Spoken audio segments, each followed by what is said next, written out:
Hello students, greater defence academy में आपका स्वागत है। हम बात कर रहे हैं आज सेकंड मॉडल पेपर यानी सैम्पल पेपर है एयरफोर्स का for X and Y both group के लिए है और दोनों ग्रुप में जैसा कि इंग्लिश के 20 मार्क्स का कॉमन पेपर आता है। तो यहाँ पर जैसा कि आपको दिख रहा है, सबसे पहले यहाँ पर जो हमारा पैसेज है वो दिया हुआ है। सबसे पहले यानी जो क्वेश्चंस है वो पैसेज से रिलेटेड है। तो बच्चों ये पैसेज है आपका, देखिएगा आपको दिख रहा है stammering is a habit disorder. ये स्टैमरिंग के ऊपर एक पैसेज दिया हुआ है। ओके, तो मैंने आपको प्रीवियस वीडियो में भी बताया था कि आप पैसेज सॉल्व करते वक्त कभी भी पैसेज को रीड आउट नहीं करेंगे, आप डायरेक्ट क्वेश्चंस को देखेंगे, फिर पैसेज को थोड़ा थोड़ा आप चेक करते जाएं। लेकिन जब आप पैसेज सॉल्व कर रहे हैं तो आप 1 और 2 लाइन यानी कि 1 से 2 लाइन्स जो हैं वो ज़रूर पढ़ लें, जिससे आपको पैसेज का थीम समझ आ जाए। तो यहाँ पर है स्टैमरिंग यानी कि जो हकलाने की जो प्रॉब्लम होती है, आदत होती है बहुत सारे लोगों में, उसके ऊपर यहाँ पर बात हो रही। Stammering is a habit disorder linked with lack of confidence, यानी किस वजह से होती है? लैक ऑफ कॉन्फिडेंस की वजह से होती है।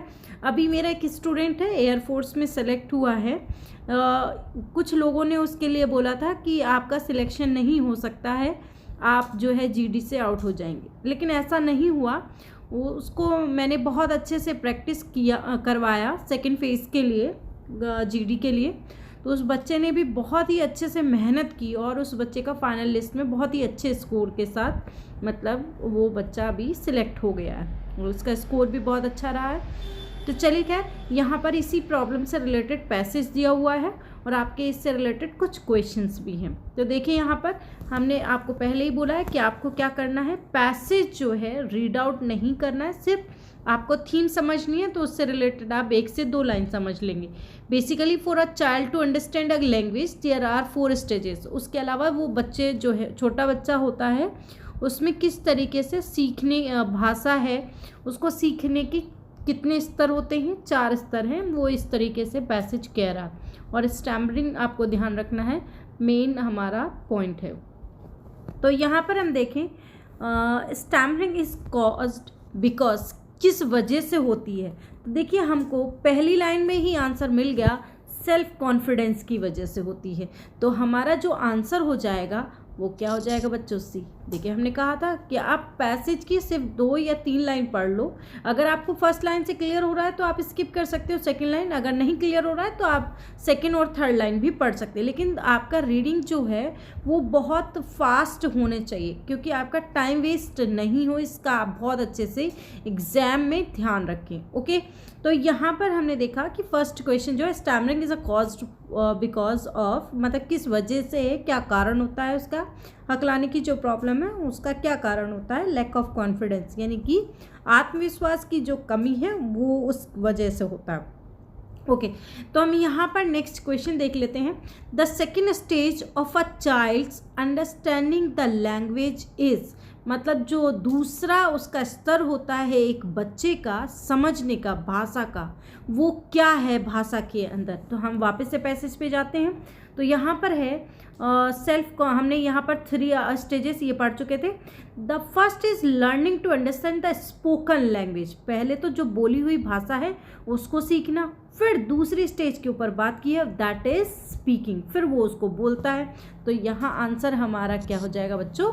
आंसर होगा ए। तो आपको देखिए 99 आंसर मिल रहा है और सारे जो क्वेश्चन है वो डायरेक्ट हैं। ओके, थर्ड क्वेश्चन के ऊपर हम बात कर लेते हैं। यहाँ पर थर्ड क्वेश्चन है हमारा, ब्लैंक दिया है, इसके अंदर आपको फिल करना है। Are basically the reason for developing fear in the child's mind, यानी कि बच्चा जो है उसके दिमाग में जो विकसित होता है डर, उसका क्या मूल रूप से कारण होता है, क्वेश्चन के अंदर ये कहा गया है।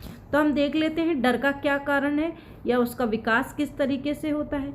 ओके, तो अब देखिएगा आप सेंटेंस हमने यहाँ तक पढ़ लिया था स्पीकिंग के बाद। Both of these usually develop around the age of 2। Okay, ये जो चीज़ें होती हैं, मतलब बोलना और वो उस चीज़ को समझना 2 साल के अंदर होता है। द थर्ड स्टेज जो होती है इज स्पीकिंग कॉम्प्लेक्स सेंटेंसेस, उसके अलावा कॉम्प्लेक्स जो सेंटेंसेस होते हैं वो उसे बोलना शुरू करता है, which develops at around 3 and the fourth is when the child recognise the written alphabet. उसके अलावा 3 से 4 साल का जो बच्चा होता है, स्टेज होती है उसके अंदर भी, वो उसमें लिखना सीखता है। In 80% of children while the 3rd and 4th stage are at play.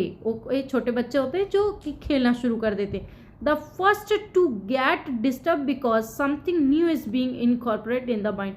बहुत सारे कंडीशन ऐसी होती हैं जिसमें जो बच्चे होते हैं वो अपने दिमाग में असहज कंडीशन फील करते हैं, तो उससे वो डिस्टर्ब हो जाते हैं, तनाव में रहते हैं। और ये जो कंडीशन है दिस इज़ एब्सोल्युटली नॉर्मल, और ये बिल्कुल नॉर्मल है। Okay, but what over question mother do is frat a lot and the child develop a fear. अब यहाँ पर हमें आंसर मिल गया है कि जो बहुत ज़्यादा चिंता करने वाली जो माँ होती है वो अगर बच्चे के ऊपर बहुत ज़्यादा टेंशन लेती हैं तो उससे जो बच्चा है वो क्या हो जाता है, फियर को महसूस करने लग जाता है। तो हमारा आंसर यहीं पर आ गया है, तो यानी answer will B over cautious mother.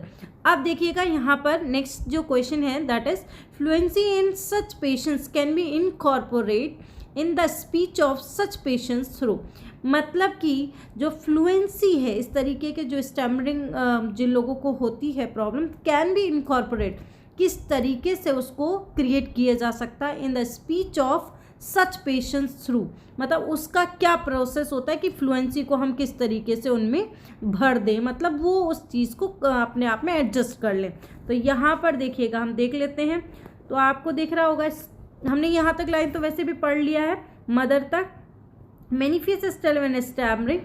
In fact, most textbooks on stammering state in bold that had there not been any overconscious mother, hardly anyone would have suffered from stammering. Okay, fluency can be incorporated in speech, in the speech of such patients through hypnosis. यानी process बताया गया है hypnosis. Hypnosis का मतलब होता है बच्चों सम्मोहन की जो प्रक्रिया हो, कृत्रिम निद्रा बोलते हैं इसको। यानी कि बच्चा अगर किसी चीज़ को अच्छे वे में कैच कर रहा है तो उसके थ्रू और उसके अलावा उसको अट्रैक्ट करने के थ्रू हम उसके अंदर फ्लुएंसी को मतलब निहित कर सकते हैं। तो आंसर हमारा यहाँ पर लाइन टू लाइन मिल गया हमें, हिप्नोसिस। तो बच्चों यहाँ पर हमारा 4th जो क्वेश्चन है इसका आंसर हो जाएगा यानी कि ए हिप्नोसिस। उसके बाद हम बात करते हैं नेक्स्ट क्वेश्चंस पर। तो यहाँ पर जो नेक्स्ट क्वेश्चंस हैं उसमें आपको दिख रहा होगा, यहाँ पर आपको सिनोनिम बताने हैं। देखिएगा यहाँ पर सिनोनिम्स पूछे गए हैं बच्चों। सिनोनिम पूछा है गोल का। एक्चुअल में इसको कई बच्चे गोल बोलेंगे, लेकिन ये गोल वर्ड नहीं है।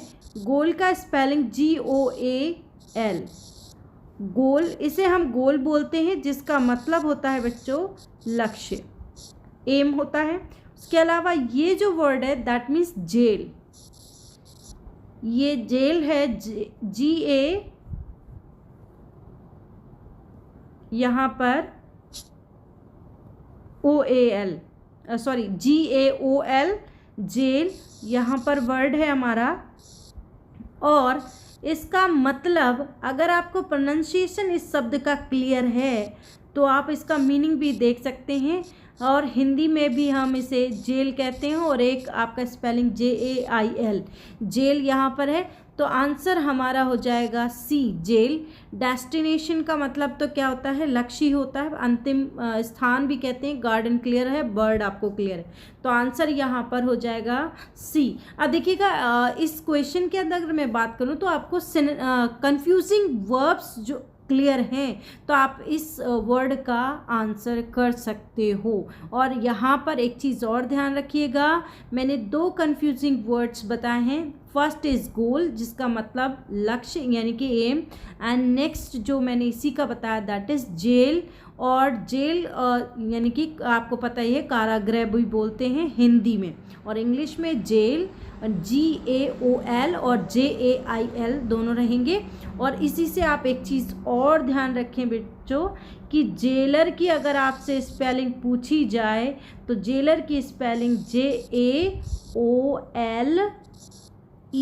होगी, स्पेलिंग इसकी जेलर की, याद रखिएगा। जेलर की अगर स्पेलिंग पूछी जाए तो क्या होगी, GAOLER, जेलर। ठीक है, ध्यान रखें इस चीज़ का। और उसके अलावा अगर कैदी पूछा जाए, कैदी को हम क्या बोलते हैं, तो कैदी को बोलते हैं बेटा जेल बर्ड, JGAOLER, इसे हम बोलते हैं हिंदी में कैदी।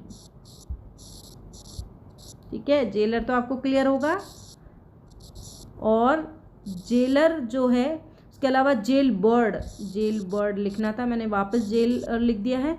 जेल बर्ड बोलते हैं बच्चों जिसका मतलब होता है, यानी कि जो कैदी होता है उसे हम जेल बर्ड कहते हैं। मैं वापस से लिख रही हूँ, GAOLBIRD, बर्ड, इसे बोलते हैं कैदी हिंदी में। तो देखिए मैंने आपको कुछ और वर्ड्स भी बताए। चलिए खैर हम पेपर पे वापस आ जाते हैं नेक्स्ट क्वेश्चन पर, दैट इज लोथिंग, जिसका मतलब होता है नफरत। याद रखिएगा। अब हमें 4 ऑप्शन दिए हैं। वार्म, जिसका मतलब वार्मथ का क्या होता है, गर्मजोशी से, जैसे वार्म वेलकम बोलते हैं, तो ये लूथ का नहीं होगा, यानी कि सिनोनिम अफेक्टेशन। देखिएगा यहाँ पर भी जो क्वेश्चंस पूछे जा रहे हैं वो कंफ्यूजिंग वर्ड्स पूछे गए हैं। अफेक्टेशन याद रखिएगा, इसका मतलब शो ऑफ होता है बच्चों, शो ऑफ, दिखावा इसको कहते हैं। उसके अलावा हेटर्ड का मतलब नफरत होता है, और लोथ का मतलब भी है, यानी कि हेटर्ड, तो हमारा आंसर हो जाएगा सिनोनिम में। उसके अलावा डी ऑप्शन जो है अफेक्शन, दैट मीन्स स्नेह, लव।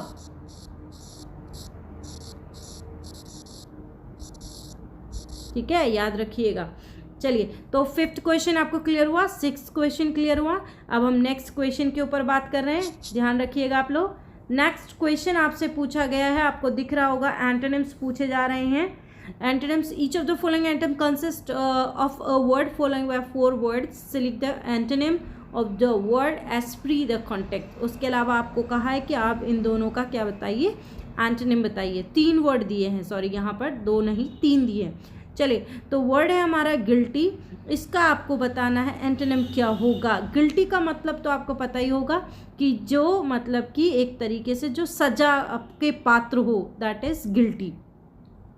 तो यहाँ पर गुड, अच्छा, इनोसेंट आपको भोला भाला, और यहाँ पर इंजीनियस जो है जिसका मतलब भी होता है एक तरीके से सभ्य भी कहते हैं, और फुलिश का मतलब मूर्ख हो जाएगा। तो सीधा साधा भोला वाला जिसको कोई सजा नहीं हो, तो हमारा आंसर क्या हो जाएगा, इनोसेंट। ध्यान रखें, जो फ्री हो, जो जिससे कोई सजा नहीं हो, जिससे कोई गिल्टी नहीं है, that is known as innocent. ये नॉर्मल वे में भी यूज़ किया जाता है, कोर्ट की टर्मिनोलॉजी भी है, ही इज़ इनोसेंट। अब नेक्स्ट देखिए, ब्रुटैलिटी, दैट मीन्स क्रूरता बोलते हैं। ब्रूटल मतलब क्रूर होता है, निर्दयी भी बोलते हैं, क्रूर, और इसे क्रूरता कहेंगे। और ये नाउन वर्ड है, ब्रूटल एडजेक्टिव होता है, और ब्रुटैलिटी दैट इज नाउन। और नाउन को भी आप कैसे पता करेंगे, अगर सफिक्स लगा हुआ। तो यहाँ पर हम देखते हैं ऑप्शंस क्या एंटोनिम्स हो सकते हैं।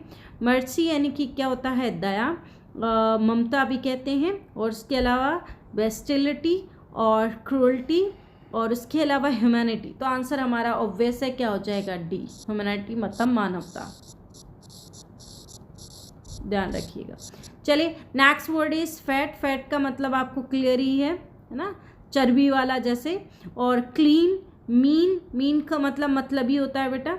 और वीक, और आपको अगर नहीं दिख रहा हो तो मैं लिख दूं यहाँ पर, वीक, और दैट वन इज लीन। अब डी ऑप्शन जो है दैट इज लीन।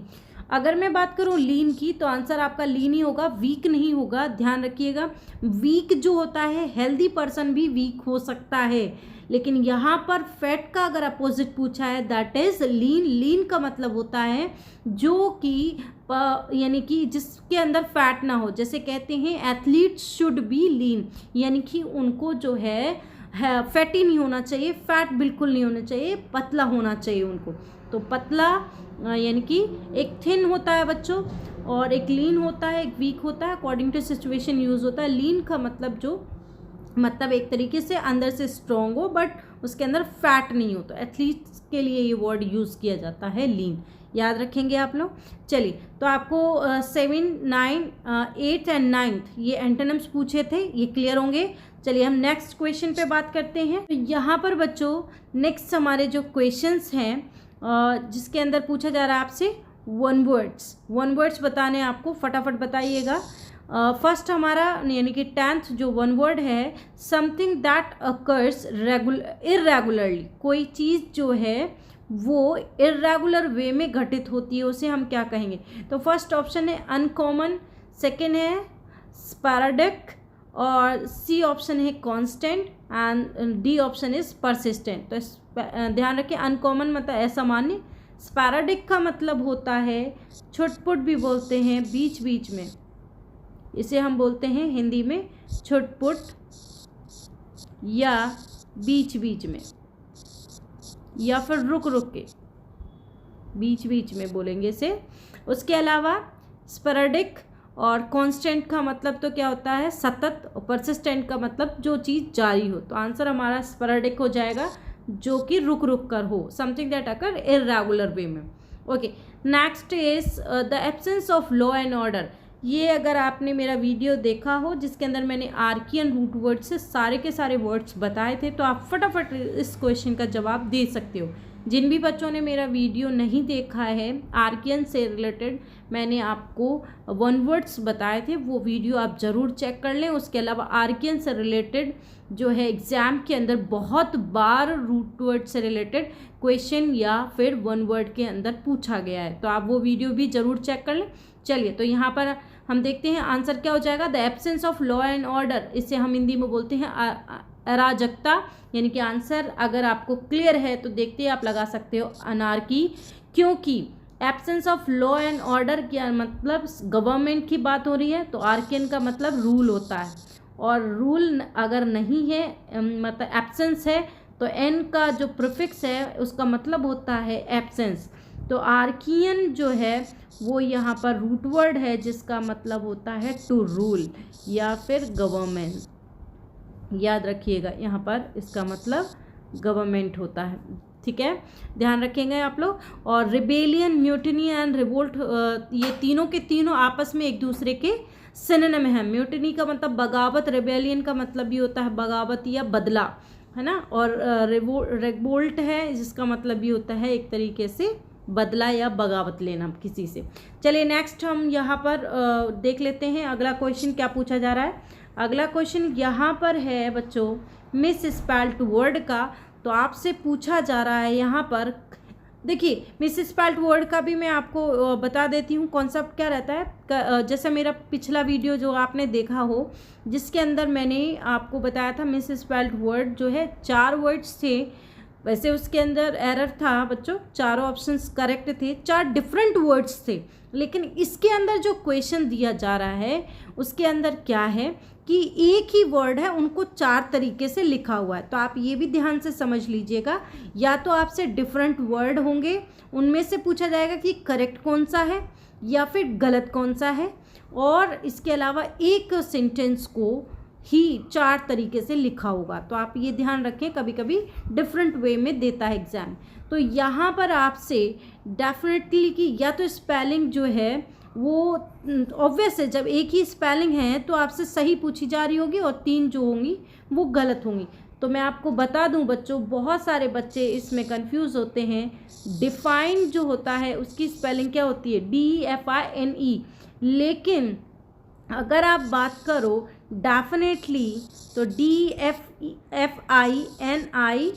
और डेफिनेशन भी बता देते, डेफिनेशन की स्पेलिंग भी NITION।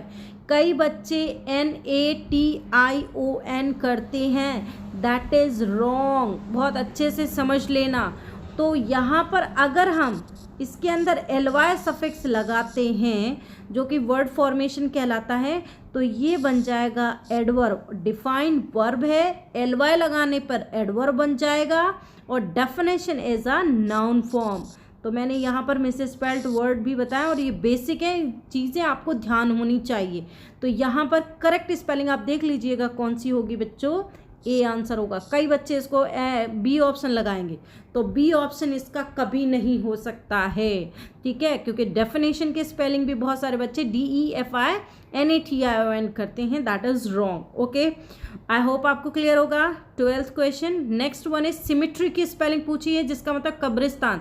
तो याद रखिएगा इसकी भी स्पेलिंग सारी जगह पर यानी कि क्या आता है, ई आता है, CEMETE।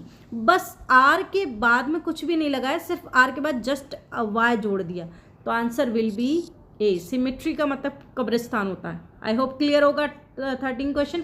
और ये स्पेलिंग्स भी ध्यान रखें, अगर नेक्स्ट टाइम आपसे पूछी जाए तो आपको ध्यान होनी चाहिए। देखिए जितने भी आप प्रैक्टिस पेपर या मॉडल पेपर सॉल्व करते हैं तो उसका एम होता है कि उनसे रिलेटेड अगर कोई क्वेश्चन वापस से एग्जाम में आ जाए तो एटलीस्ट आपको आंसर विद इन सेकेंड में सॉल्व हो जाना चाहिए, यानी कि आप लोग सॉल्व कर सकें।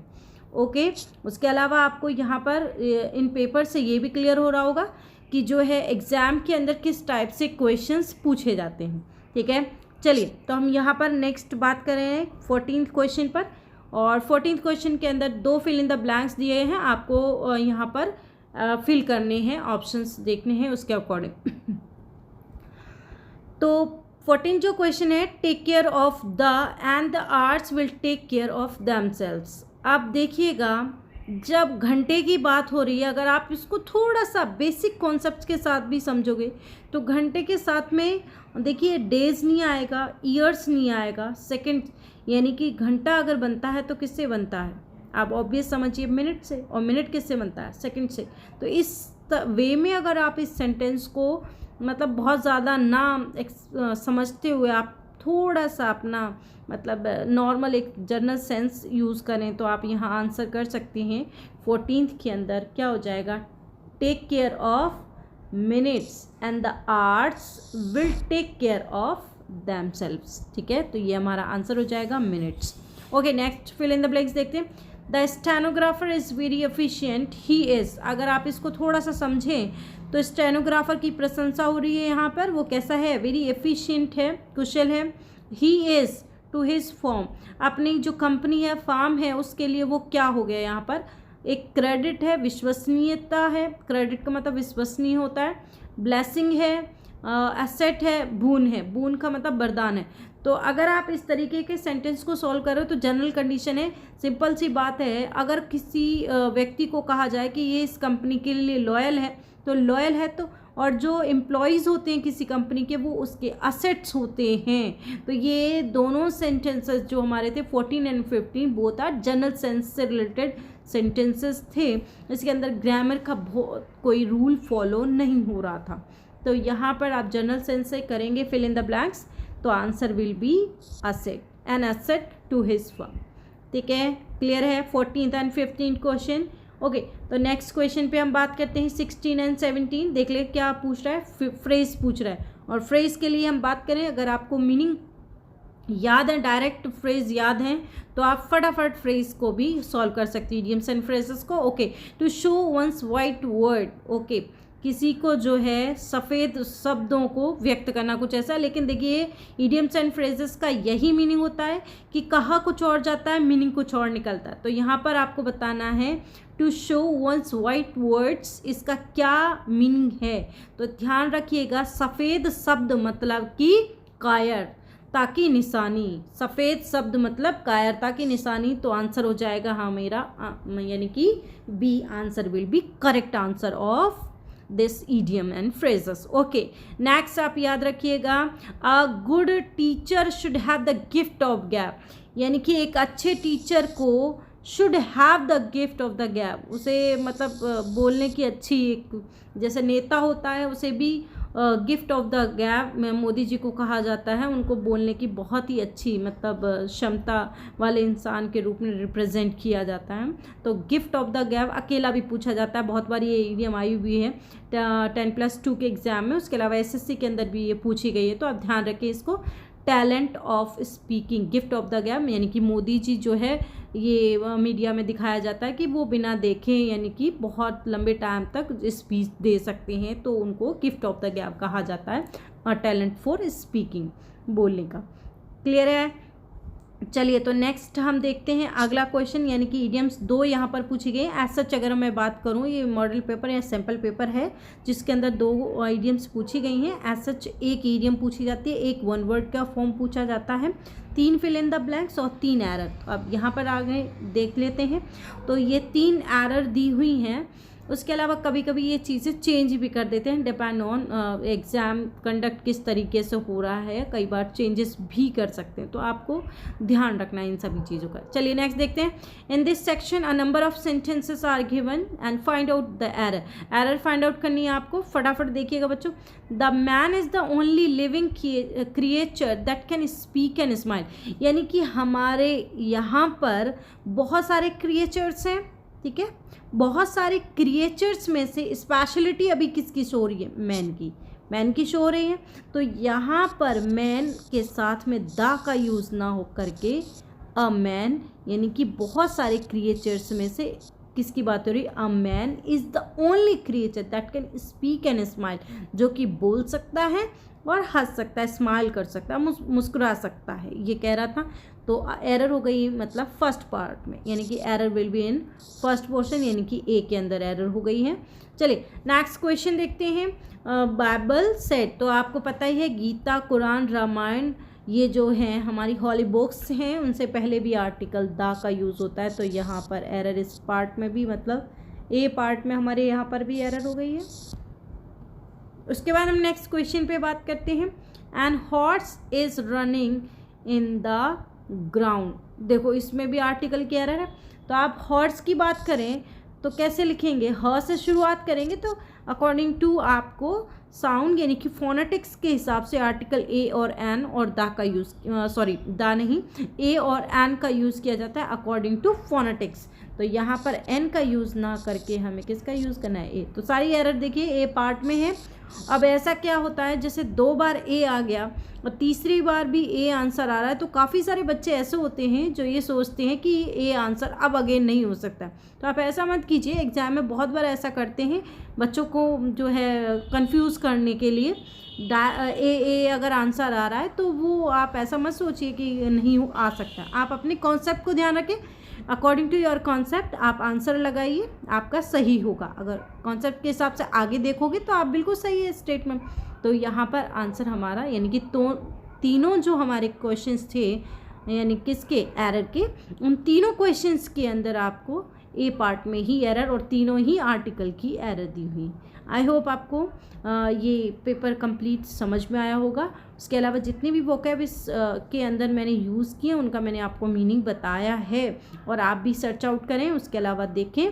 प्लस में आगे अगर इनसे रिलेटेड कोई क्वेश्चन, ऐसा ही क्वेश्चन अगर मिल जाए तो आपको ध्यान होना चाहिए कि किस वर्ड का क्या मीनिंग है। चलिए, थैंक यू स्टूडेंट्स।